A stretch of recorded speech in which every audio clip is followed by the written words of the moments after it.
కట్టడి చేసే ప్రక్రియను పూర్తిగా ఆపేసే కార్యక్రమం రివర్స్ టెండరింగ్. ప్రధానంగా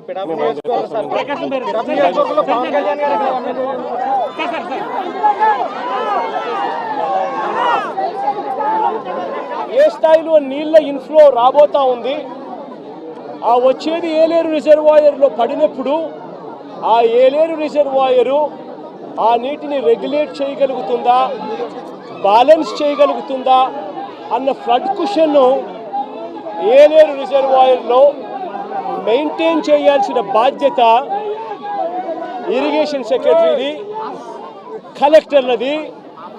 చంద్రబాబు నాయుడు గారికి జ్ఞానోదయం అయి ఉండింటే కొద్దో గొప్ప చంద్రబాబు నాయుడు గారికి మనుషులకు సంబంధించిన మానవతా దృక్పథానికి సంబంధించిన విలువలు తెలుసుంటే తాను ఒక స్పెషల్ ఆఫీసర్ని కూడా, ఐఏఎస్ ఆఫీసర్ని కూడా వేసి వీటిని సూపర్వైజ్ చేస్తాడు.